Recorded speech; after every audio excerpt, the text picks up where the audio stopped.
오늘은 누가복음 114번째 시간입니다. 불의한 청지기의 비유라는 제목으로 누가복음 16장 1절에서 13절까지 말씀을 전하도록 하겠습니다. 사실 이 본문은 제가 예전에 한번 다루었던 적이 있는데 누가복음 강해를 하면서 다시 한번 다루게 됐네요. 이게 제 기억으로 지금 세 번째 본문을 다루는 것 같은데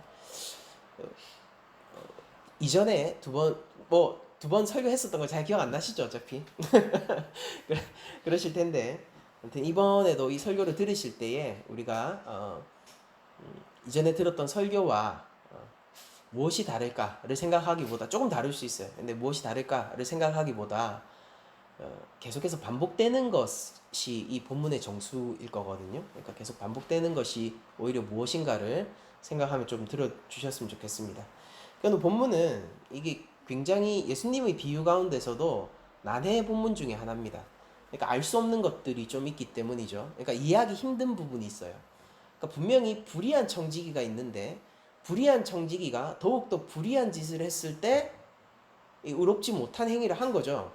그렇게 했을 때 주인에게 칭찬을 듣고 그리고 이걸 통해서 뭐 어디까지 얘기하느냐면은 아니 빛의 자녀보다 낫다라는 얘기까지 듣고 또 더 나아가서는 하나님 어디까지 이 비유가 발전하게 되냐면요. 하나님과 돈을 동시에 섬길 수 없다라는 여호와 경외와 우상 숭배라는 구약의 가장 첨예한 사상까지도 이게 크게 번지게 되거든요. 이게 굉장히 도대체 무슨 단계를 거쳐서 이렇게까지 얘기하실 수 있는가? 그리고 이 비유의 구조 자체가 왜 불의한 청지기를 지혜롭다 부르시는가? 그 이유는 무엇인가? 뭐 이런 것들이 많은 논란이 됐었습니다. 그래서 난해 본문 중에 하나지만은 그러나 여러분 이 본문을 저희들이 쭉 누가복음을 이어서 보고 있잖아요. 이 위에서 보면은 그다지 그렇게 어렵진 않아요. 한번 그러면은 오늘 본문을 직접적으로 들어가 보도록 하죠. 이제 이 배경은 이렇습니다. 예수님께서 죄인들과 누가의 표현에 따르면 모든 죄인들과 함께 식사를 하고 있을 때 바리새인과 서기관들이 와서 그 장면을 비난하게 되고 그 바리새인과 서기관들에게 하시는 비유가 100마리 중에서 한 마리를 찾고 10 드라크마 중에서 한 드라크마를 찾고 데나리온입니까? 예, 드라크마죠. 10 드라크마 중에서 한 드라크마를 찾고 그리고 두 아들 중에서 한 아들을 찾고 그리고 한 아들에게 마지막 질문을 던지는. 근데 그 마지막 첫째 아들, 그 아들이 바리새인과 서기관들에 대한 그림이었죠. 그렇게 하면서 바리새인과 서기관들에게 이렇게 질문을 하신 거죠. 지금 천국 잔치가 벌어지고 있다. 죽었던 둘째 아들이 살아 돌아온 아버지의 기뻐하는 천국 잔치가 벌어지고 있다. 그러니까 너는 그렇게 집 밖에 서 있을 거냐?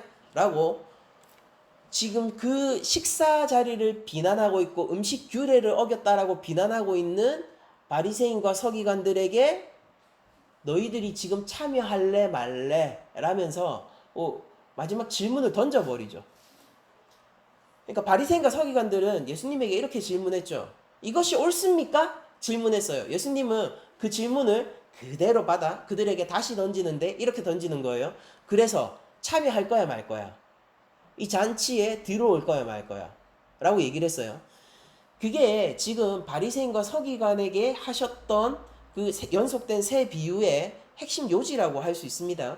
그런데 이제 대상이 바뀌어요. 똑같이 그 자리에서 비유를 하시는 건데 그렇게 바리새인과 서기관들에게 질문을 남겨놓으신 채 지금 제자들에게 다시 무언가 비유를 하고 계세요. 그러니까 이거는 더 이상 바리새인과 서기관들을 위한 질문이나 그들의 의문에 대한 대답이 아니라 제자들을 향한 권면이고 가르침의 비유일 것입니다. 자, 또한 제자들에게 이르시되 라고 얘기하면서 어떤 부자에게 청지기가 있다라고 얘기를 하고 계세요. 당연히 어떤 부자는 성부 하나님을 지칭하는 것이고요. 제가 미리 결론을 내리고 말씀을 드릴게요. 어떤 부자는 성부 하나님을 지칭하는 것이고 이 청지기라는 인물들이 바로 이 제자의 롤 모델이어야 한다라는 거예요. 지금 너희들이 바리새인과 우리가 다음 주 본문에 다루게 되겠지만은요. 여기서 나온 이 불의한 의롭지 못한 청지기는 공식적으로 예수님에게 지적을 받는 의롭지 못한 바리새인과 서기관들과는 다른 의로운 자들이란 말이에요. 구도가 되게 복잡하죠. 근데 이거 이해하고 나면 쉬워요. 한번 어떤 부자와 청지기가 있습니다. 청지기는 제자고 제자들의 롤 모델이어야 돼요. 그런데 이 청지기가 제자들이 되어야 하고 실제 이렇게 해야 하는 롤 모델임에도 불구하고 본문을 통해서 드러나는 것은 그가 의롭지 못하다라는 것만 계속 드러나요. 근데 그게 지혜롭다 칭찬을 받습니다. 우리가 본문을 잘 살펴보도록 합시다. 어떤 부자에게 청지기가 있는데 그가 주인의 소유를 낭비한다는 말이 그 주인에게 들린지라 라고 얘기를 하고 있어요. 여러분들 그럼 여기서 지금 이 장면이 어떻냐면은 지금 주인이 이 소식을 듣기 전까지 행동하던 청지기의 행동을 이렇게 얘기하고 있어요. 주인의 소유를 낭비하고 있습니다. 여기서 어떤 뉘앙스가 있냐면요. 주인의 소유를 낭비하고 있다는 것은 이 주인의 소유를 나를 위해서 쓰고 있다라는 거예요. 그러니까 이거 누구냐면은 횡령범입니다. 오늘날로 얘기하면은 얼마 전에도 농협에서 한 직원이 거액을 횡령하고 난 후에 그 이후에 제가 소식은 못 들었지만은 그 뭐 어떻게 찾을 방법이 없다고 하더라고요. 그러니까 해외여행, 뭐 명품 사고, 뭐 이렇게 다 소비를 해버렸대요. 그래서 그 사람이 어떻게 되느냐? 당연히 재판에 회부되고 그 횡령으로 감옥에 들어가겠죠. 재판이 끝나고 나면 지금 막 진행 중일 건데. 그러면은 우리가 이런 사람을 발견하게 되면은 당연히 어떻게 해야 돼요? 그에 적절한 처벌을 내릴 수밖에 없죠. 왜냐면은 그는 주인의 재산을 마음대로 착복하여서 오늘날로 치면은 명품 사고 해외여행 갔다 오고 차도 좋은 걸로 바꾸고 그걸로 술 마시러도 가고 뭐 그러고 있는 겁니다. 여러분들 여기서 저는 이 앞선 비유에서 돌아온 탕자가 생각나기도 해요. 물론 주회적으로 이걸 완전히 겹쳐볼 수는 없어요. 그런데 저희 개인적인 묵상 가운데서 이건 개인적인 거예요. 개인적인 묵상 가운데에서 이 바르지 못한 이 불의한 청지기가 마치 둘째 아들과 같은 삶을 살고 있는 것처럼 그냥 뉘앙스가 저에게 그렇게 느껴졌습니다. 그래서 여러분들이 여기에 공감 안 하셔도 되고 이건 그냥 개인적인 묵상이라는 걸 다시 한번 말씀드리지만은 어쨌든 이 청지기는 주인의 재산을 이용해서 마치 아버지의 재산을 이용하여 자기 마음대로 살고 마음껏 누리고 있다고 생각하던 그 둘째 아들과 거의 비슷한 뉘앙스의 삶을 살고 있는 것만은 맞을 것 같아요. 그런데 이 소식을 여기서 앞선 그 비유에서는 아버지가 이 장면을 접하게 되지만은 지금 오늘 비유에서는 이 소식을 주인이 듣게 됩니다. 주인과 종의 관계 그리고 아버지와 아들의 관계는 사뭇 다르죠. 달라요. 그런데 여기에서 안타까운 거는 종이 주인에게 이 사실을 들켰다라는 거예요. 그렇게 되었을 때 주인이 어떻게 하느냐? 당연한 거죠. 2절입니다. 주인이 그를 불러 이르되 내가 내게 대하여 들은 이 말이 어찌 됨이냐? 네가 보던 일을 셈하라. 그러니까 이거 정산해 보라는 거예요. 장부 갖고 오라는 거죠. 장부 갖고 와봐. 정확하게. 그리고 내가 그걸로 내가 진짜 가지고 있는 재산하고 비교해 보겠다 이거죠. 네가 보던 일을 셈하라. 청지기 직무를 계속하지 못하리라 라고 얘기하면서 정산하고 너 이제 잘리게 될 거야 라고 얘기를 합니다. 저는 이거를 보면서 주인이 꽤나 관대하다라고 생각합니다.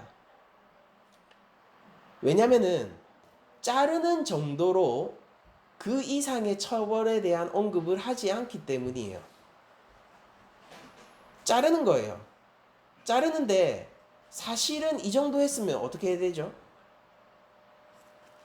다 당연히 우리는 재판을 해부해서 감옥에 넣거나 아니면 당시 유대인들의 율법에 의거해서 이 사람은 돌에 맞거나 해야 되는 겁니다. 근데 무엇을 하느냐? 너를 자르겠다라고 얘기를 하는 거예요. 장부 정리해서 와. 이게 이미 암시되고 있는 거. 이 주인의 종에 대한 태도와 주인이 참으로 바라는 청지기의 일 같은 게 사실 이 여기서 내가 장부 정리해와 내가 너 자를 거야 라는 선에서 그치는 이 주인의 태도에서 되게 관대한 태도입니다. 관대한 태도에서 후에 주인의 칭찬에 대한 암시가 이미 박혀 있는 거거든요. 그러나 아직까지 우리는 뒷이야기를 알지 못하니까 이 정도로 하고 뒷이야기로 넘어가 봅시다. 딱 그렇게 되니까 청지기가 알았죠. 아, 들켰다. 주인이 알고 있다. 이제 비상 진돗개가 진돗개 그 발령된 겁니다. 이게 너무 비상 상황인 거예요. 왜냐? 얘는요 불의할 뿐 아니라 무능하거든요. 사기도 똑똑해야 친다 그런 말들이 있죠. 그런데 멍청한데 욕심 많은 사람들은 어떻게 되죠? 잡혀요. 멍청한데 욕심 많은 사람들은 어떻게 됩니까? 잡히고 나서 할 일이 없어요. 이 불의한 청지기는 전형적인 착복범이고요. 오늘날 지금 횡령범이고 그리고 사기꾼이에요. 그런데 최악인 거 뭐냐면은 멍청하고 무능한 사기꾼입니다. 자기 스스로 이렇게 고백하고 있어요. 청지기가 속으로 이르되 주인이 내 직분을 빼앗으니 내가 무엇을 할까? 나 이제 곧 잘리게 생겼네. 내가 뭘 앞으로 해서 먹고 살지? 땅을 파자니 힘이 없고. 청지기 어떻습니까? 연약한 사람이거나 늙은 사람이거나 아무튼 육체 노동을 할 수 없는 사람이에요.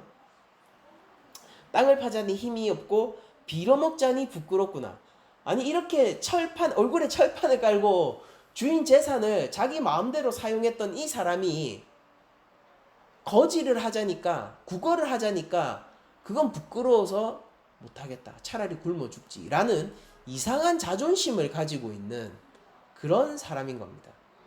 이 사람 마음이 강합니까? 육신이 강합니까? 둘 다 약해 빠졌죠. 무능해요. 불의하고 무능하고. 여러분들 유대 사람들이 만약에 이 제자들한테요. 제자들이 모두 유대인들이죠.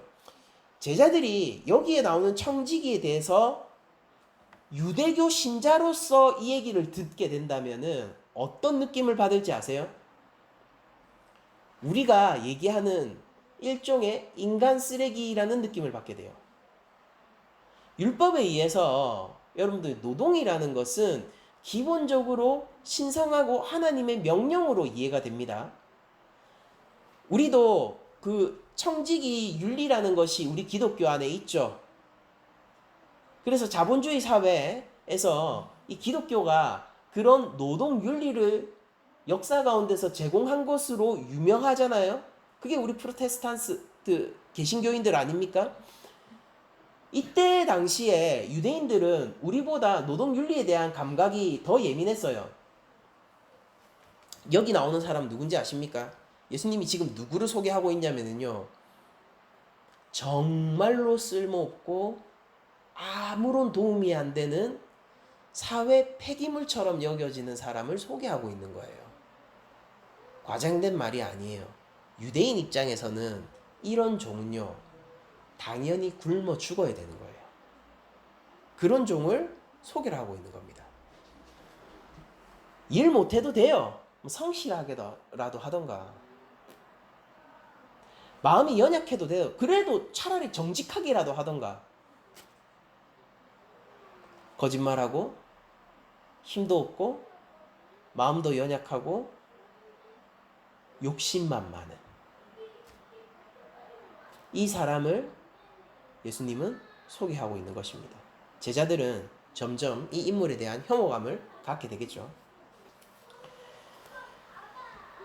그러면서 16장 4절을 보면은 여기서 청지기가 지혜를 하나 꾀를 하나 이제 발견하게 되는데 내가 할 일을 알았도다 이렇게 얘기합니다. 내가 할 일을 알았도다. 이렇게 하면 직분을 빼앗긴 후에 사람들이 나를 자기 집으로 영접하리라 라고 얘기하면서 아 내가 이렇게 하면은 좋아 내가 잘리고 나서도 나중에 사람들의 도움을 받을 수 있겠네 라는 뜻이에요.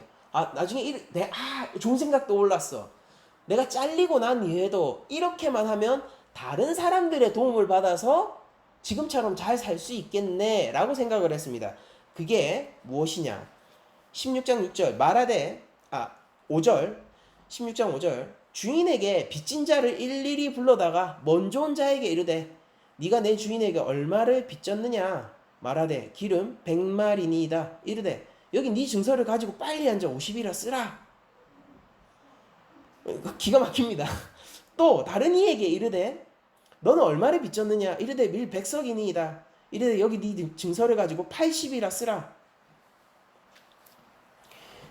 지금 청지기가 이 불의하고 지혜, 그러니까 이게 지혜 있는 행동이에요. 불의하고 무능력하고 마음마저도 약한 이 청지기가 고작 생각해낸 꾀라는 게 주인의 재산을 더 낭비하기로 결정한 거예요.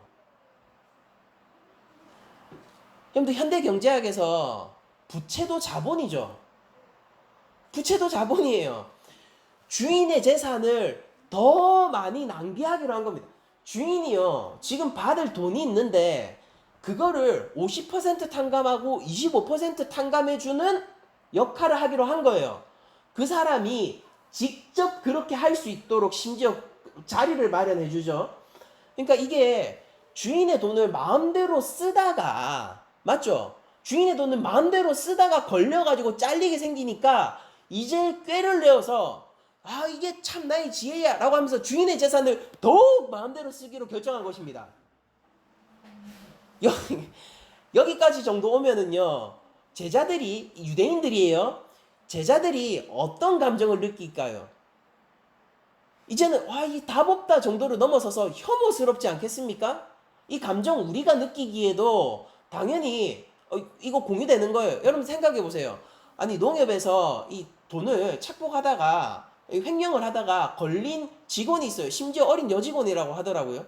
그런데 그걸 걸렸다는 사실을 알고 나서 옳다 이렇게 내가 딱 걸려가지고 사기죄로 내가 감옥 갔다 오면 앞으로 취업도 못할 거니까 좋아 더욱더 횡령해서 나의 평생의 재산을 미리 잡혀가기 전에 미리 뽑아놔야겠다 라고 생각을 하면은 여러분들 그게 인간입니까? 정상적인 인간이 할 수 있는 사고가 아니잖아요. 그게 아니라고요. 근데 여기 나오는 이 불의한 청지기의 결론이 뭐냐면은 주인의 재산을 더욱더 낭비해야겠다입니다. 이게 어느 정도 재산이냐면은 기름 100마리 나오죠. 여기서 100마리 헬라어로 바토스인데요. 그러니까 100바토스겠죠. 1바토스가 33.1리터 정도 된다고 해요. 그래서 제가 보니까 100바토스 하니까 3310리터입니다. 이 기름은 당연히 올리브 오일이겠죠. 감람나무유, 올리브 오일이겠죠. 이게 나무 몇 개에서 생산되는 분량일까요? 전문가들이 계산을 해놨던데 150그루랍니다. 이거 당시 물가로 어느 정도 됐었느냐? 1000데나리온쯤 됐다라고 생각해요. 노동자 3년 품삯입니다. 오늘날 평균 임금이 한 어느 정도 되죠? 뭐 한 3, 4천 됩니까? 그러면 이거 얼마예요? 한 1억 2천, 1억 5천 이렇게 되는 거예요. 거기서 절반 까줄게. 미래가 안정되겠죠. 그쯤이면. 그리고 나오는 게 밀백섬입니다. 밀백섬이 여기서도 헬라어 원래 단위가 뭐냐면 100코로스예요. 코로스. 100코로스. 이게 39,000리터 정도 된다고 해요. 약 39,000리터. 요거는 당시 노동자 품삯으로 8년에서 10년 정도 벌어야지 될 수 있는 금액으로 살 수 있는 양이라고 합니다. 요거 25% 까주는 거예요. 절대치로 따지면은 이 뒤에서 나온 25% 까준 게 돈은 그냥 단순 돈으로만 계산하면 그게 더 많죠.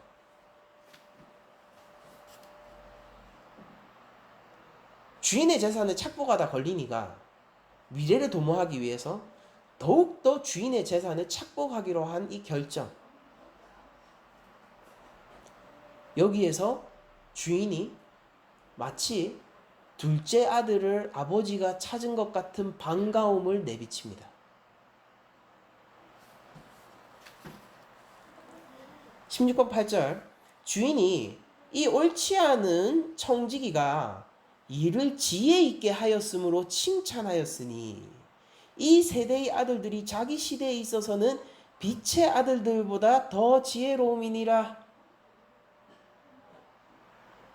극찬해 주시는 거예요. 왜일까요?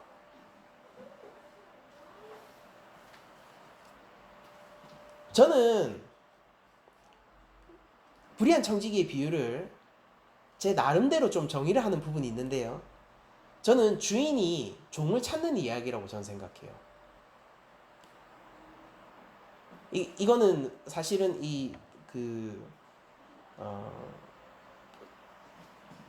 주의적으로 이렇게 합의된 내용은 아니지만은 제 개인적으로는 이 본문을 해석할 때 주인이 종을 찾는 이야기로 저는 느껴집니다. 전 그렇게 해석을 해요. 첫째 아들은 아버지 집에 머물러 있었습니다. 그러나 둘째 아들은 아버지의 재산을 반뚝 뛰어다가 가서 어떻게 하는 거예요? 낭비하다가 돌아오죠. 근데 그 과정이 어떤 식으로 그려지냐면은 아버지가 둘째를 어떻게 돌아온 탕자인데 내가 돌아왔는데 아니에요. 본문은 아버지가 둘째를 찾는 이야기처럼 그린단 말이에요. 사실 이 본문도 저에게는 그렇게 느껴집니다. 주인이 이 무능력한 이 종 있죠. 이 종을 찾는 이야기처럼 느껴져요. 주인은 처음부터 이 종을 고용하지 않았어도 돼요. 주인은요, 이 종이 자신의 재산을 마음대로 횡령하고 쓰고 있을 때에 마치 둘째 아들처럼 말입니다. 그때 이 종을 즉시 내쳤어도 됩니다. 그 사실을 알게 되었을 때도 두 번째 기회를 주는 것이 아니라 일종의 유예기간을 심지어 주는 거잖아요. 셈에서 갖고 와. 그러고 그럼 너 잘릴 거야 라고 경고해 주잖아요. 이게 뭐냐면 오히려 저에겐 오래 참음처럼 보이고 긴 유예기간을 주고 있는 것처럼 보여요. 여러분도 이 주인의 재산이 얼마인지 나와 있진 않지만은 부자라고 표현이 돼 있고 그에게 빚진 자들의 일면들이 어떻습니까? 거대한 돈을 지금 차례 줄을 서서 이 빚을 탕감하기 위해서 줄이 서 있지 않습니까? 물론 두 사람밖에 안 나왔지만은 여기서 사람들을 부르다라고 할 때 이거 분명히 복수란 말이에요. 이 줄을 서서 기다리고 있는 이 정도 규모의 빚을 줄 수 있는 정도의 재산이라면은 어느 정도일까요? 제가 그냥 개인적으로 계산을 해봤어요. 이거 국가 단위 정도 되나 싶더라고요. 국가 규모의 부를 가진 사람 오늘날에도 몇 명 정도 됩니까? 세계 100대 부자 가운데서도 한 50% 컷나야겠죠? 이 주인이 그 재산을 종이 마음대로 착복을 할 때 왜 그거를 방치해뒀냐라는 거죠. 왜 방조했냐라는 거예요. 왜 그걸 발견하고 나서도 왜 그에게 유예기간을 줬냐라는 거예요.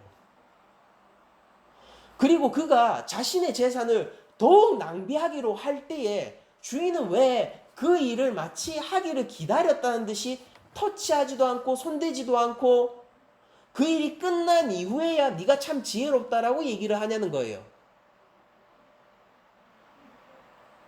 우리가 이 본문을 보면서 난제라고 느끼는 이유는 우리들이 모두 돈에 눈이 가 있어서 그래요. 근데 본문이 우리에게 항변하고 있는 것은 뭐냐면은 이 주인은요, 돈에 관심이 없어요. 주인이 기뻐하는 걸 보세요. 저는 이렇게 생각해요. 주인이 화를 냈던 것은요, 돈을 낭비해서가 아니라 이 청지기가 불의하기 때문입니다. 이 청지가 불의하기 때문에 그가 잘리는 거예요. 여러분들, 우리가 하나님 앞에서 왜 구원 못 받죠? 우리가 가진 능력이 작아서입니까? 죄에 있는 자들이기 때문이에요. 주인은 이 종이 불의한 것에 화를 내는 것입니다. 그리고 주인이 이 돈을 정말 끝없는 돈이라고 할 정도예요. 이 빚의 규모를 보세요. 이 돈을 청지기에게 그 금고 열쇠를 맡긴 거란 말입니다. 그 금고 열쇠를 맡긴 이유는, 한 가지 이유는 뭐였어? 나중에 까놓고 보니까 저 사람들의 빚을 가볍게 해주라 라는 의도였잖아요. 저는 여기서 즉각적으로 율법을 제정하신 하나님을 떠올릴 수밖에 없었어요. 우리 출애굽기 강의하면서 율법 파트 봤잖아요. 율법 파트에서 하나님께서 원하시는 것이 무엇입니까? 이웃 사랑이라는 것이 감정적인 그런 로맨스만이 이웃 사랑이에요.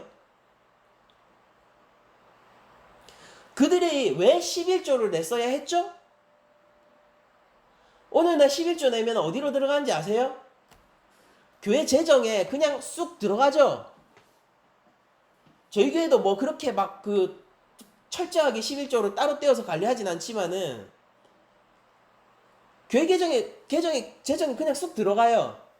그래서 첫 번째로 무엇을 위해서 쓰입니까? 교회를 위해서 쓰여요. 11조 하면은요. 근데 원래 11조 뭐예요?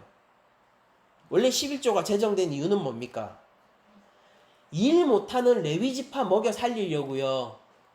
걔네들은 성전에 봉헌됐으니까 일하면 안 돼요. 그러니까 무능력한 자들이라고요. 사회적 활동이 금지돼 있다고, 율법에. 그러니까 걔네들 먹여 살리려고. 그리고 또 다른 11조는 뭡니까? 3년마다 한 번씩 하는 11조는 과부와 고아들을 위해서요. 근데 율법 패러다임적인 법이라고 했죠. 과부와 고아 같은 모든 사람들을 얘기하는 거잖아요. 그게 11조였어요. 그러니까 하나님이 돈을 나에게 많이 가지고 오시는 걸 원합니까? 아니면은 너희들이 나의 것을 사람을 살리는 데 쓰라라는 것을 원하시는 분입니까? 율법의 제정의 가장 근원적인 정신이 하나님 형상으로서의 인간이잖아요. 예수님이 그래서 나중에 이 안식일의 주인이신 분이 사람을 위하여서 안식일을 있는 것이다. 아니, 안식일을 위해서 사람이 있는 게 아니라 사람을 위해서 안식일이 있는 것이다 라고 얘기를 해주시지 않습니까? 그러니까 순서가 뭐냐고요. 하나님 믿는 사람들이 하나님 말씀을 제대로 보면서 우리가 질서를 세우고, 하나님의 질서, 말씀의 질서를 세우고 그에 따라서 살아가야 되는데, 하나님 안에서의 질서는 뭐냐라는 거예요. 하나님 안에서의 질서는 하나님이 있고요. 창조주세요. 창조주면은 창조주의 자리에 있으세요. 그 다음에 누가 있습니까? 피조물이 있어요. 피조물은 피조물 자리에 있으면 돼요. 그리고 하나님과 피조물 사이에 또 다른 피조물이 있죠. 다스리라는 명령을 받은, 성경에서 다스림은 섬김의 또 다른 말이죠. 이 모든 것을 다스리고 섬기라고 명령을 받은 또 다른 피조물은 누굽니까? 하나님 형상으로서의 인간. 놔둬야 된다고요. 이 질서가 있어야 된다고요. 근데 이스라엘 시대에는 바알이라는 우상이 하나님과 인간 사이에 위치하며 하나님의 자리를 탐했고요.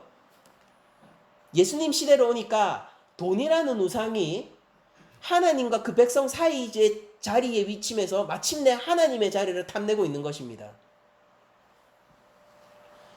우리가 다스리라 명령받은 그 무엇으로부터 도리어 다스림을 당하게 된다면 얼마나 비참한 처지가 되는 것인지 여러분들 아십니까?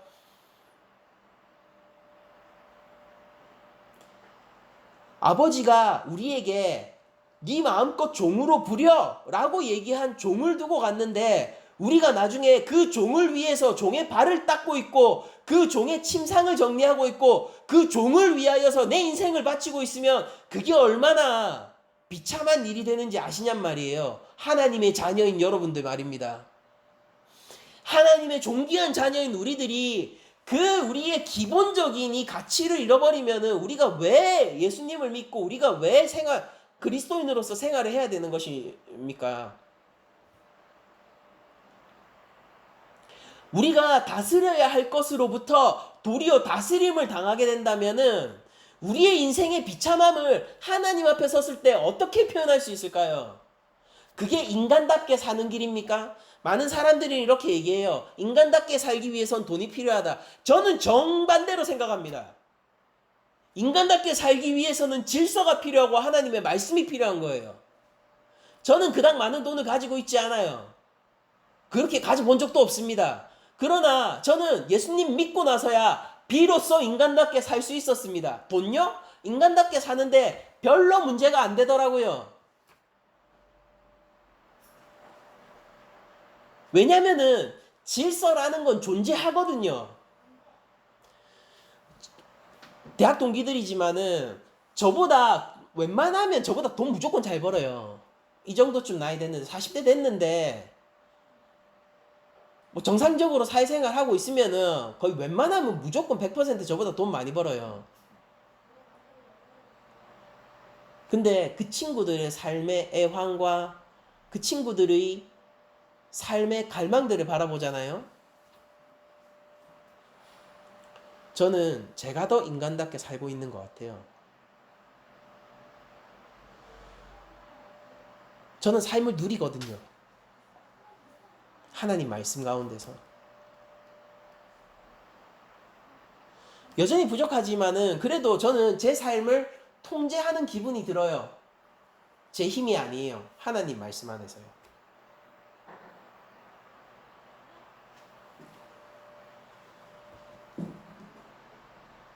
우리 교회가 아무리 돈이 없더라도 구제사역을 연마다 하는 것에 전혀 꺼리낌이 없는 이유, 단 하나의 이유는 무엇이냐면은 이건 돈 있고 없고의 문제가 아니라 근원적인 질서의 문제라서 그래요.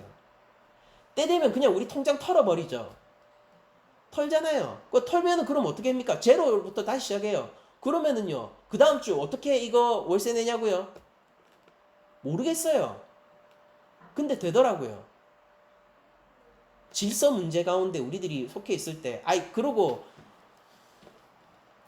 여러분들 이거 뭐 막말로 돈 못 내서 우리 모일 자리 없어지면은 그럼 우리가 돌아가면서 각자의 집에서 예배합시다.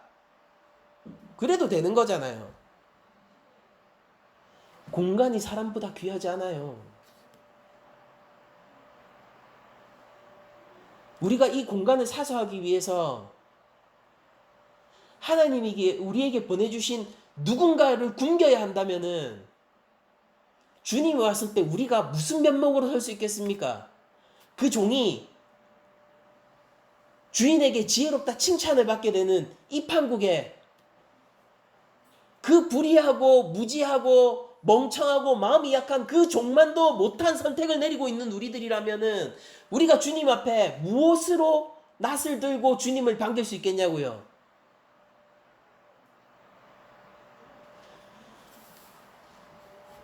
불의한 청지기는 불의해요. 불의합니다. 여러분들 둘째 아들 보세요. 둘째 아들 보고 불의하지 않다라고 얘기하는 사람 아무도 없어요. 걔는 탕자입니다. 탕자. 정말로 탕자예요. 청지기요? 불의합니다. 우리들이 얘기하는 거예요. 주의 제자인 우리들이 얘기하는 거라고요. 우리가 죄인이었고 우리가 하나님 앞에서 불의했었고 우리가 이전에 이웃을 미워했었고 우리가 예전에 돈을 우상으로 섬겼단 말입니다. 그게 우리요.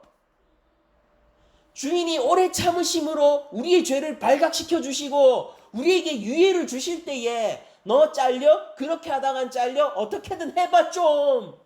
안타까운 아버지의 외침이 우리에게 도달할 때 좀 어떻게 좀 해봐. 네가 죽을 수도 있다고. 어떻게 좀 해봐. 일어나 깨어나. 제자로서 뭔가 해. 멍하니 있지 말고 제자로서 뭔가 해. 언제까지 너만을 위해서 살아갈 거야? 내 창고는 열려있다. 내가 키를 너에게 줬어. 올바르게 행해봐. 아니면 죽여버릴 거니까. 왜 죽여버린다고 얘기하는 거예요? 살리기 위해서. 신의 산에서 하나님이 자정하실 때에 모세를 통해서 그 산 가운데로 넘어오지 않을 것을 명령하시면서 거기 진치고 뭐라고 하셨어요? 넘어가면 사형이라고 그랬죠. 죽이려고 사형을 하는 겁니까? 아니죠. 넘어가면 진짜 죽잖아요. 아니 하나님의 존전 앞에 어떻게 설 거냐고요. 심지어 하나님 음성만으로서 두려워 떨면서 모세를 통해서 얘기하십시오 하던 그 이스라엘 백성들이 하나님의 얼굴을 보고 어떻게 살아남겠냐고요. 그러니까 그 산에 애초에 오르지 못하도록 너희 이거 카테고리 넘으면은 요 선 넘으면 사형이라 죽이려고 사형하신 거예요? 살리려고 사형이라고 얘기하신 거잖아요. 이 왜 자르려고 하셨습니까, 주인이? 너 청지기에서 이제 잘릴 거야? 왜 자르는 거예요? 살리려고요. 청지기 계속 시키려고요. 정신 차려. 뭐라도 좀 해봐. 여전히 내가 너를 사랑하고 여전히 네가 무익한 종이지만은 내가 너를 유익하게 쓰기를 원하는데 뭐라도 좀 해봐. 너랑 나 사이에 왜 자꾸 돈이 있어?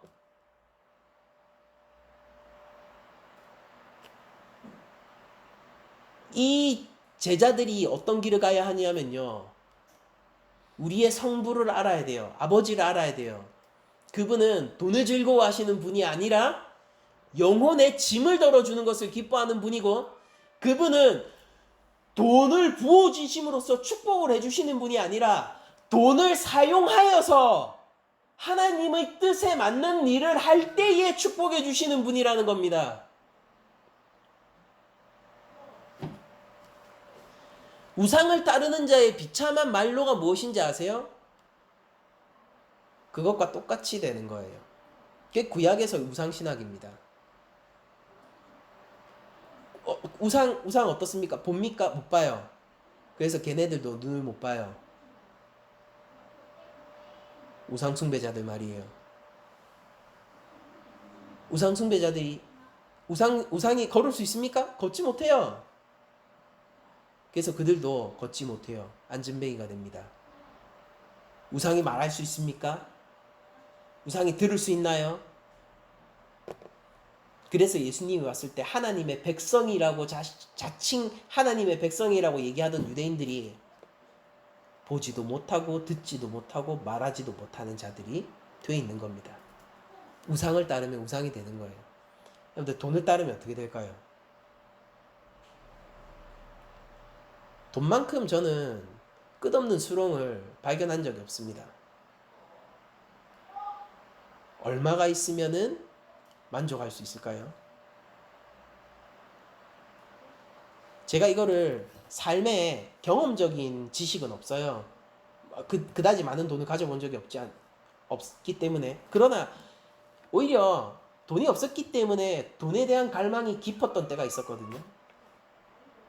진짜 돈 있으면 모든 여자를 꼬실 수 있을 것만 같고, 돈만 있으면 내 인생이 평안할 것 같고, 돈만 있으면 내가 할 수 있는 모든 일을 할 수 있을 것만 같은 그런 젊은 시절이 있었단 말이에요.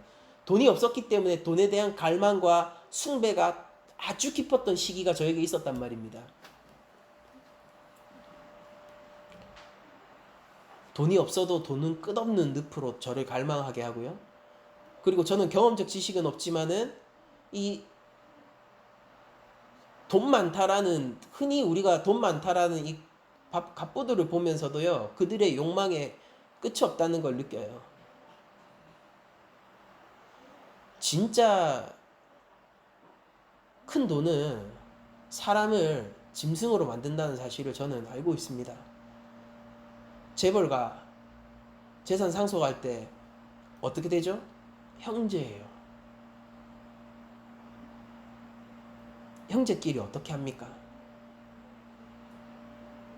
세상 최악의 원수가 돼요. 지금 지분 몇 퍼센트 이거 가지고 죽이니 살리니 하는 겁니다. 지배권을, 이 그룹의 지배권을 누가 갖니?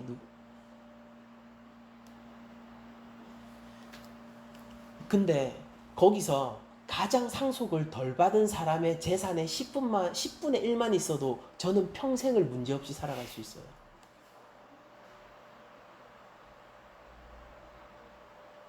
근데 거기서 흔히 언론에 얘기하는 것처럼 진 사람은 삶의 절망을 그 순간 느끼게 되죠.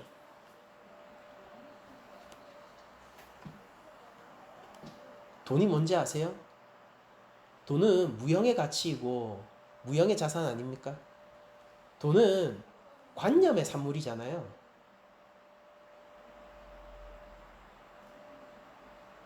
끝없는 거예요.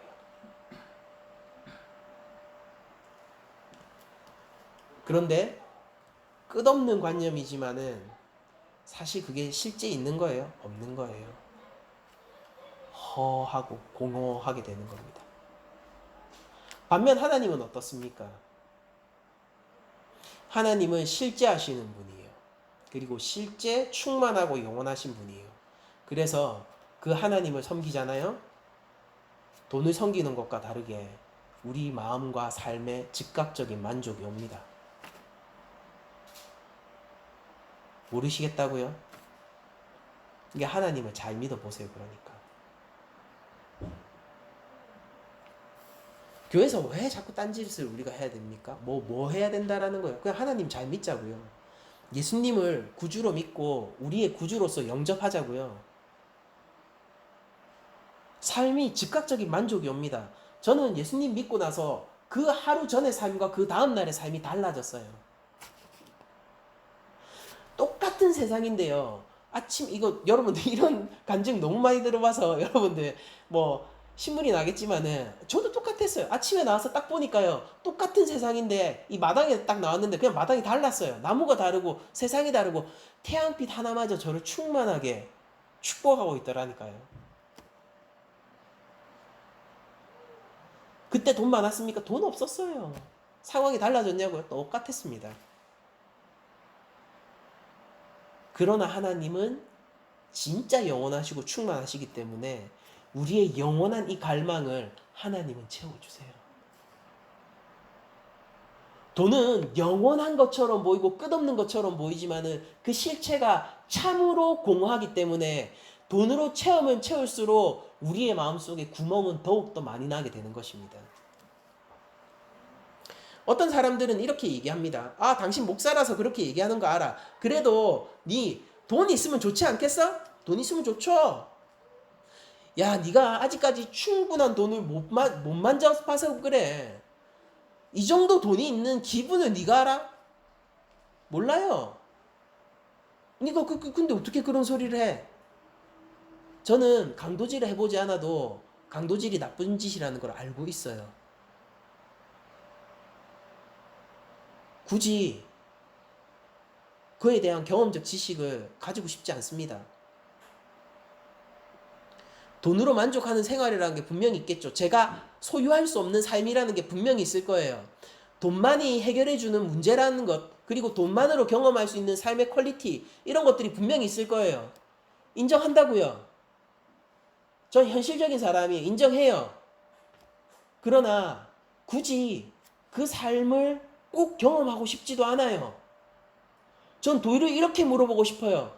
당신은 성령의 이끌림을 받는 삶을 경험해 봤냐고요? 누가 나에게 너 돈으로 돈으로 살아가는 삶이 뭔지 너 모르지라고 얘기하면은 저는 이렇게 얘기하고 싶어요. 하나님 말씀에 붙들려 살아가는 삶이 뭔지 모르지라고 얘기하고 싶어요. 네가 경험 못 해봐서 그래. 저도 똑같이 얘기해주고 싶다니까요. 네가 몰라서 그래. 경험을 못 해봐서 그래.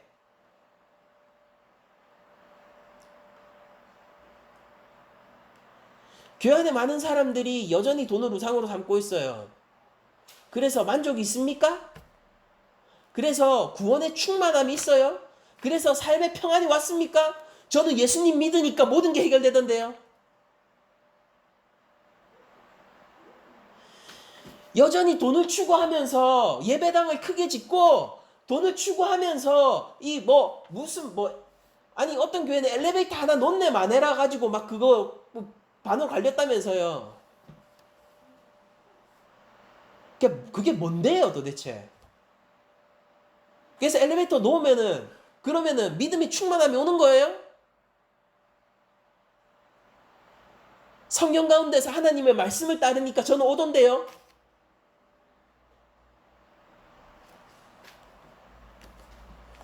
돈은 필수적인 거예요. 필수적인 게 원래 우상이 되는 겁니다. 중요한 게 우상이 되는 거예요. 아무것도 아닌 게 우상이 되는 법은 없어요. 바알은 돌덩어리 아니었냐고요? 아니에요. 바알은 그들의 농경 사회에 직접적으로 영향을 미치는 번개와 비의 신이었다고요. 제일 중요한 게 우상이 되는 법이에요. 그런데 여러분들 그거 아십니까? 그 제일 중요한 거를 다스리는 게 하나님의 형상으로서 인간입니다. 이 불의한 청지기가 달라진 지점이 하나 있어요. 어딥니까? 그는 여전히 주인의 재산을 마음대로 써요. 이게 문제가 되지 않는다라는 것은 뭐냐면은 원래 그래도 되는 거예요. 여러분들 하나님이 주신 것을 마음대로 쓰세요. 하나님이 너 시험 하려고 이거 주는 거다 이렇게 하시는 분 아니에요. 여러분들에게 주어진 거 있죠? 전부 여러분 거예요. 우리 하나님은 시험하시는 분으로 보지 마세요. 여러분 거예요. 그러니까 원래 허락돼 있어요. 하나님의 것이 여러분의 것입니다. 하나님 자녀요? 하나님 자녀는 주의 영광을 함께 누리는 게 하나님 자녀잖아요. 아버지가 이렇게 얘기하잖아요. 첫째한테 네가 내 집에 있잖아. 나의 모든 것이 너의 것인데 하나님께 우리 거라니까요. 믿는 자 아닙니까? 우리 크리스천 아니냐고요. 주님의 영광을 바라보십시오. 그 영광이 우리에게 있어요. 주님의 권세가 무엇입니까? 그 권세가 우리에게 있어요. 그거 써도 되냐고요? 쓰라고 준 거예요. 쓰라고 준 건데 나의 욕심과 나의 이기심과 나의 삶의 욕망들을 채우는 것, 단순히 그것만을 위해서 쓰는 게 아니라 다른 이들의 짐을 덜어주는 거예요. 여러분들 저는 이렇게 얘기하고 싶어요. 우리가 죄짐 가운데서 구원을 받았습니까? 여러분들 주위를 둘러보세요. 죄짐 가운데 고통받는 사람들이 얼마나 많습니까?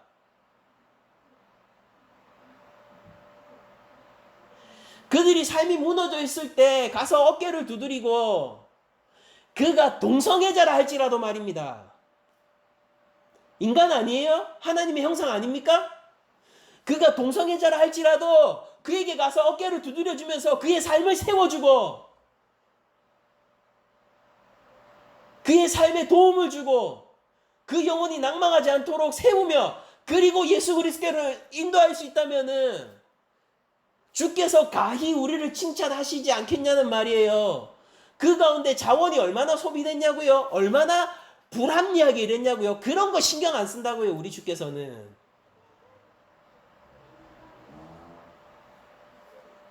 한 영혼이 천하보다 귀하다고 말씀하신 이 하나님의 말씀을 우리가 경홀히 여기지 말잔 말이에요. 그러니까 주인의 재산을 참으로 주인의 뜻대로 쓰는 이 자가 지혜로운 자이라는 것입니다. 무능하다고요? 이 청지기를 보세요. 이거보다 낫잖아요. 여러분들 마음이 약하다고요? 이 청지기를 보세요. 얘보다 낫다니까요? 그런데 이 시대에 이런 청지기가 없는 겁니다. 그런데 이 시대에 이런 청지기가 없다고요. 5달란트 받았습니까? 저 1달란트 받은 목사예요. 1달란트 받았어요. 그 5달란트 받았어요? 어쩌려고 그래요? 순종치 않는데. 3달란트 받았습니까? 저보다 많이 받았네요. 좋겠습니다. 근데 어쩌려고 그래요? 순종치 않는데. 1달란트 받았어요? 문제없어요. 괜찮아요. 내가 불의한 청지기예요? 우리는 모두 불의해요. 죄인이 구원받은 거 아니냐고요. 힘이 없습니까? 괜찮아요. 능력이 없다고요? 괜찮아요. 마음이 약하다고요? 괜찮아요. 그건 괜찮아요. 그러나 주인의 마음을 모르는 건 안 괜찮아요.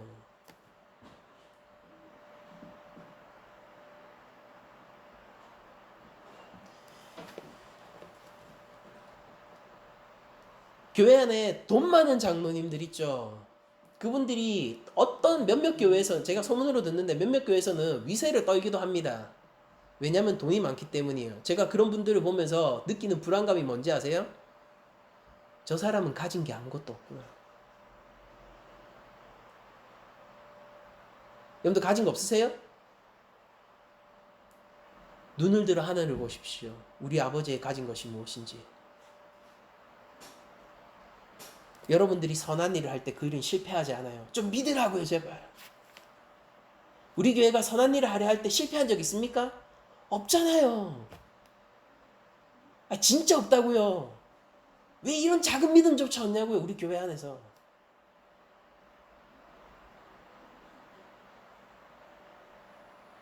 그래, 저희 영혼을 위해서 기도해봤자 안 돼? 안 된다고요?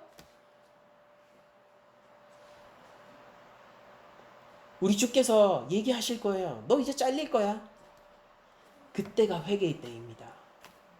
그때가 아버지의 재산을 이제 아버지의 뜻대로 쓸 때가 되는 거예요. 우리에게 두 번째 기회, 세컨 찬스가 열린 거예요. 그리고 그때 이 주인은 사실은 주인이 아니라 우리 아버지였음이 드러나게 될 거라고요. 둘째는 품꾼을 자처합니다. 자녀이니까요. 우리도 하나님의 청지기를 자청합니다. 주의 자녀들이기 때문이에요.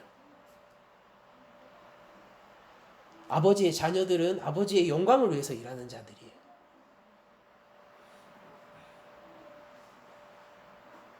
너무나도 많은 크리스천들이 자기의 영광을 위해서 살아가고 있습니다. 그래서 얻게 될 이름이 주 예수 그리스도 이름보다 높지 못하다면 그 삶을 멈추세요.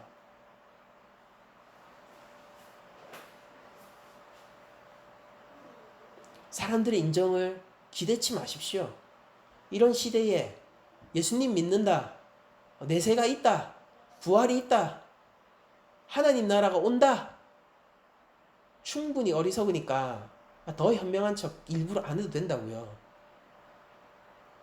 우리는 할 일을 하고 따를 것을 따르고 예수님을 바라보면서 사는 겁니다. 제자라고 불러요.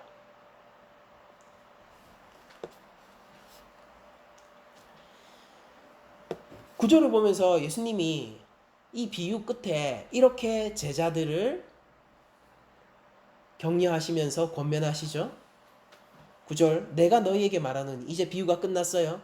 그러면서 예수님이 이렇게 말씀하십니다. 내가 너희에게 말하노니 불의의 재물로 친구를 사기라. 그리하면 그 재물이 없어질 때 그들이 너희를 영주할 처소로 영접하리라. 여러분들 생각해 보세요. 예수님이 너희 가운데 가장 작은 자에게 한 일이 나에게 한 일이라고 하셨어요. 주님의 말씀입니다. 이 말을 우리가 부정하겠습니까? 그러니까 우리가 가지고 있는 이 재산들요, 이거를 예수님이 뭐라고 하냐면 불의의 재물이래요. 여기서 나오는 불의의 재물은 내가 더러운 형태로 찾고 간 재물이라는 게 아니라 이 앞에 나와 있는 이 재물을 얘기하는 거예요. 앞선 비유에 나온 재물이, 이 재물이 어떤 거였습니까? 아버지가 나에게 주었으나 내가 아버지의 뜻대로 행하지 못하고 있었던 이 재물요. 재물의 성격은 중립적이에요. 근데 어떻게 불의의 재물은 어떤 게 불의의 재물이 되냐면은 이 재물이 어떻게 획득되었는가가 불의를 정하는 게 아니라 사기쳐서 뺏어서 불의의 재물이다, 그게 아니라 불의한 자가 그 재물을 나의 욕심대로 운영하면 그게 불의의 재물이에요. 사람에게 달려있다니까요. 그러니까 이게 이 비유 위에서 얘기하는 거잖아요. 이거 그냥 불의의 재물만 따로 떼어져서 문맥 없이 탁 있으면은 이 분명히 과정상의 문제겠죠. 이거 정직하게 일해서 돈 번 거야? 아니면은 이거 누구 사기쳐서 등쳐먹어서 번 돈이야? 뭐 이렇게 그게 불의의 재물이겠죠. 이 문맥 없이 있으면. 근데 이 문맥 가운데서 불의의 재물은 뭡니까? 불의한 자에게 소유된 재물이란 거잖아요. 이 예수님이 뭐라고 하냐면, 그러니까 불의의 재물, 이 불의한 재물을 가지고 친구를 사귀라는 거예요. 이 불의한 너희들이 그 너희들에게 허락된 재물을 가지고 사람을 얻으라는 겁니다. 친구 사귀는 방법 뭐예요? 우리가 좋은 시간 보내면 친구가 됩시다. 이게 아니라 그들의 어려움을 덜어주란 말이에요. 50% 덜어주라는 거예요. 25% 덜어주라는 거예요. 여러분들 주인에게 더 칭찬받는 방법 알려드릴까요? 100% 덜어주잖아요? 그럼 주인이 참으로 지혜 있다라고 할 겁니다. 그리고 그들과 함께 무언가 연합된 무언가를 만들라는 거예요. 그들이 영주할 초소로 우리를 안내할 거라는 겁니다. 이 땅의 재물이 다하여 없어질 때요. 그들이 누구기예요? 가장 작은 자에게 한 것이 나에게 한 것이다 라고 얘기하는 예수 그리스도의 자녀들이고 하나님의 형상들이기 때문입니다.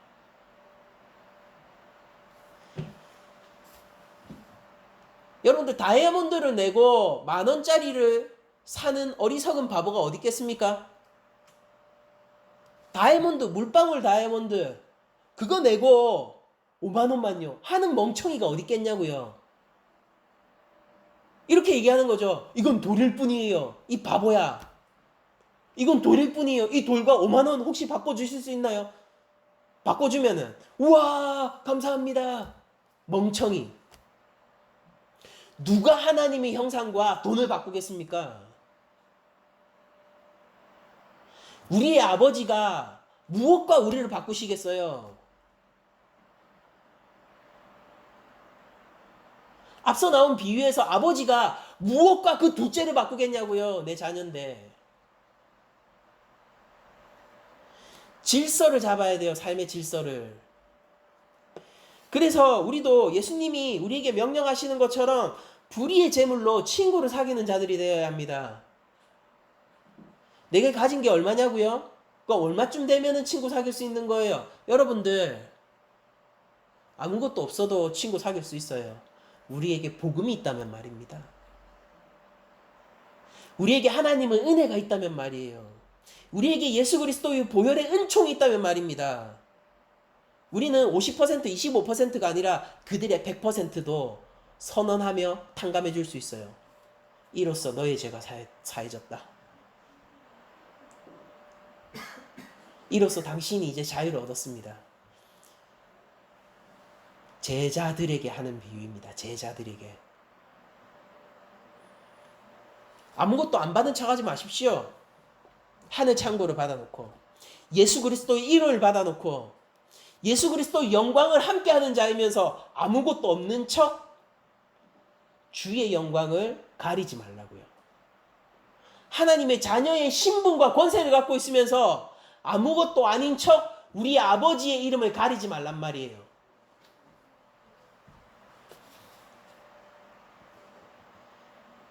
그래서 불의의 재물로 친구를 사귀면은 그 재물이 없어질 때에 하나님 나라에 우리가 영접을 받게 되고요. 이것을 통하여서 이런 원리를 예수님이 주십니다. 10절 지극히 작은 것에 충성된 자는 큰 것에도 충성되고. 그러니까 이 지극히 작은 것은 무엇입니까? 이 불의 재물로 친구 사귀는 거예요.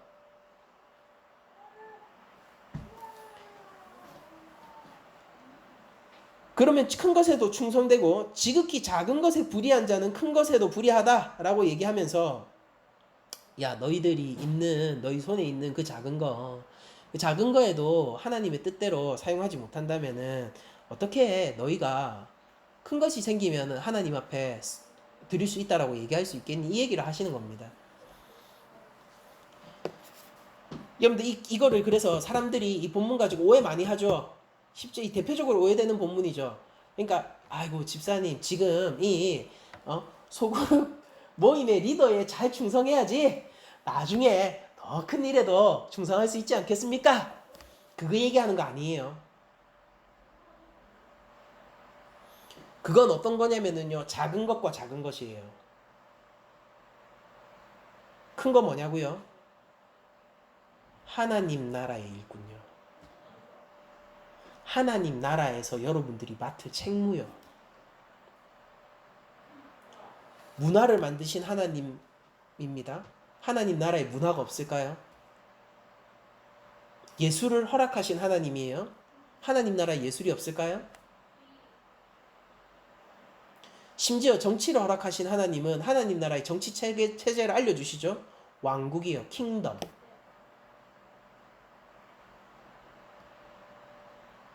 우리의 교회 연합을 명령하신 하나님께서 하나님 나라에 가면은 우리의 관계라는 것을 없이 하실까요? 거기서 맡을 책무요. 하나님 나라에서 여러분들이 하실 책무요. 지금은 제가 여러분들이 이끌지는, 그러니까 여러분들이 하나님 나라에서 저를 이끌어 달라고 얘기할 때에 그 일요. 저보다 훨씬 더 믿음의 용사가 되시고 저보다 훨씬 더 믿음의 장성한 분량에 이르러 하나님 나라에서는 제가 여러분들의 뒤를 쫓으며 하나님께 함께 찬송할 수 있게 해달라는 바로 그 일요. 작은 일에 충성하지 못하는 자가 그렇게 할 수 있을 거라고 생각하지 마세요. 지금 예수님 믿지 않고 지금 예수님과 함께 하나님 나라로 살고 있지 않은데 여러분들 향후에 하나님 나라 갈 것으로 생각지 말라고요. 그러니까 여러분들 작은 일에도 잘 섬기면은 나중에 큰 일도 맡겨주신다라고 얘기하는 게 아니라 지금 우리 사이에 일어나는 이 모든 것들이 작은 거예요. 그러니까 여기서 충성봉사 하시면은 하나님 나라에서 여러분들의 직무가 서 있게 된다는 것입니다.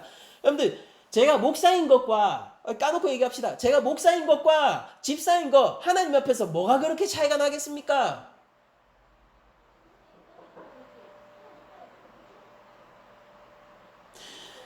하나님 보실 때 천지의 창조주세요. 하나님 보실 때에 제 아들, 저 2학년짜리 저 아들과 제가 뭐가 그렇게 차이가 나겠냐고요.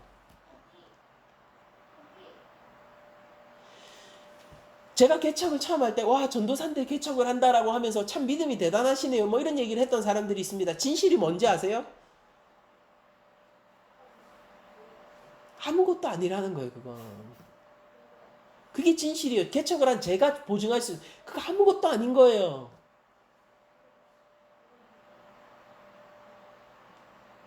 제가 개척을 하기로 한 결단보다 더 소중한 게 뭔지 아십니까? 여러분들이 무너진 영혼 옆에서 그들을 세울 수 있다면은 여러분들 하나님 나라에서 가장 큰 일을 한 거예요. 진짜를 바라보세요. 질서를 세우세요. 질서 가운데서 실제 살아가세요. 그러면 대부분 문제가 해결돼요. 괜찮아요. 괜찮다니까요.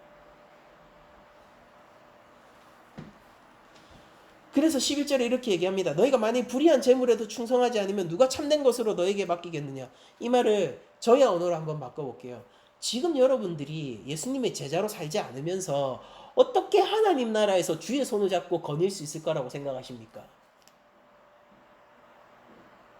지금 제가 하나님의 말씀을 경홀히 여기면서 어떻게 하나님 나라에 가서 그 말씀을 기뻐한다라고 찬양할 수 있겠습니까? 작은 것에 충성하지 않는 자에게 큰 것을 맡기는 법이 없는 거예요. 목사도 작은 일이요. 선교사도 작은 일이요. 여러분들이 새벽기도 꼬박꼬박 나오시는 것도 작은 일이에요.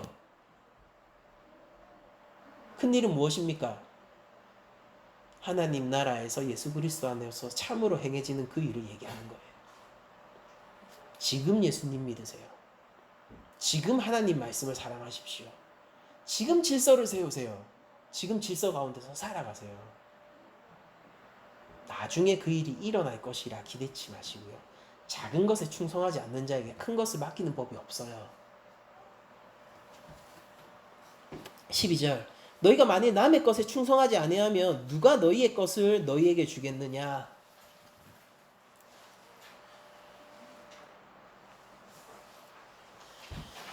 집 하인이 두 주인을 섬길 수 없나니 혹 이를 미워하고 저를 사랑하거나 혹 이를 중히 여기고 저를 경히 여길 것임이니라. 너희는 하나님과 재물을 겸하여 섬길 수 없느니라. 그냥 한마디로 얘기하겠습니다. 여러분들 구약에 가장 중요한 사상이 여호와 경외의 사상이죠. 우리 누가복음 하면서 누가복음의 제자도의 핵심이 뭐였습니까? 각기 제 십자가를 지고 예수를 따르는 것이었죠. 하나님과 예수님 삼위일체 한 분 하나님요. 그분과 나 사이에 무언가 있다면 잘못된 거예요. 누구도 두 주인을 섬길 수 없어요. 그거는 부부관계 같은 거기 때문입니다. 여러분들은 투잡, 쓰리잡을 하면서 3가지, 4가지 직장을 잡을 수 있을지언정 두 아내를 가지거나 두 남편을 가지는 것은 불가능할 것입니다.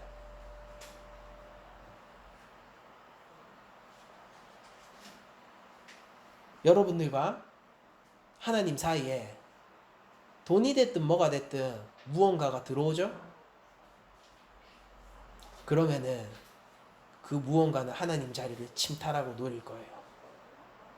그 말로가 뭔지 압니까? 하나님과 나 사이에 끼어있던 그것처럼 내가 변할 거예요. 우리가 그것을 무상이라 부릅니다. 돈을 추구하는 자 돈처럼 될 것이고 하나님을 추구하는 자가 하나님의 자녀가 될 것입니다. 한 주간 삶을 여러분들 결단하셨으면 좋겠어요. 지금 내가 가지고 있는 이것으로 1달란트, 2달란트, 3달란트, 4달란트, 5달란트 따지지 마세요. 포커스가 뭐냐? 충성에 있는 거예요. 순종에 있는 겁니다. 삶의 포커스는 거기에요. 뭐 어떡할까요? 저 키 작아요. 그 작다는 거에 그거 제가 포커스를 맞출 거예요. 어떻게 키 클까를 고민할까요? 이건 사소하잖아요. 살아가는 거예요. 몇 달란트 받으셨습니까? 뭐 달란트는 고사하고 2랩돈 받으셨습니까? 축하드립니다. 주께서 가장 칭찬하신 자가 2랩돈을 헌금하는 과부입니다. 포커스가 어디냐? 주께서 모든 것을 허락하고 계세요. 여러분들이 하실 수 있는 선택과 여러분들의 방향성 모두 다 주께서 허락하신 거예요. 여러분들을 시험하기 위해서 주신 게 아니라 그게 하나님의 축복이라고요. 하나님의 하늘 창고의 키를 여러분들에게 맡기셨다니까요. 그래서 이제 어떻게 되느냐? 여러분들 마음대로 쓰시겠습니까? 아니면은 아버지의 뜻을 알아 아버지의 뜻대로 쓰시겠습니까? 즉 사람들의 짐을 덜어주시겠습니까? 결단하셔야 돼요. 어떤 사람들은 저한테 이렇게 묻습니다. 하나님을 제일 사랑해야 되면은 그럼 난 자식이 너무 좋아서 덜 사랑해야겠어요. 하나님이 내 삶 가운데 주인이 되시고 내가 하나님을 제일 사랑하면 그 하나님이 자녀를 노엽게 하지 말고 자녀를 깊이 사랑하라고 명령해 주실 거예요. 자녀 사랑 잘 안 되세요? 하나님 잘 믿으세요. 전 제 아내, 제 남편이 너무 좋아서 하나님 좀 사랑을 줄여야겠어요. 진짜 하나님을 사랑하게 되면요. 하나님이 하나가 되라고 명령하실 거예요. 하나요. 그 누구와도 다른 그 관계요. 부모를 떠나 하나가 되래요. 그때 진짜 사랑하실 수 있을 거예요. 로맨스에 의지하는 수많은 사람들이 불륜을 저지르고 있다는 사실을 기억하십시오. 진짜 크리처는요. 부부간에 진짜 사랑을 느낄 수 있어요. 부모를 떠나 하나 되라는 하나님을 사랑하기 때문이에요. 여러분들 하나님을 가장 사랑하십니까? 하나님이 주변에 흩뿌려 놓은 그 영혼들을 바라보세요. 그들을 그 무엇보다도 사랑해 보세요. 나중에 예수님이 우리에게 이렇게 얘기해 주실 거예요. 내가 굶주렸을 때 나를 먹여주었다. 내가 헐벗었을 때 네가 나를 입혀주었다. 내 마음이 무너질 때 네가 나를 세워줬다.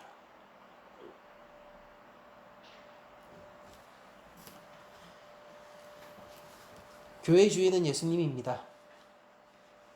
한 주간 재물을 섬기는 것이 아니라 하나님을 섬기고 우리 교회 머리로 예수님을 두기로 결단하시는 여러분들이 되시기를 축복드리면서 모든 말씀을 마치도록 하겠습니다.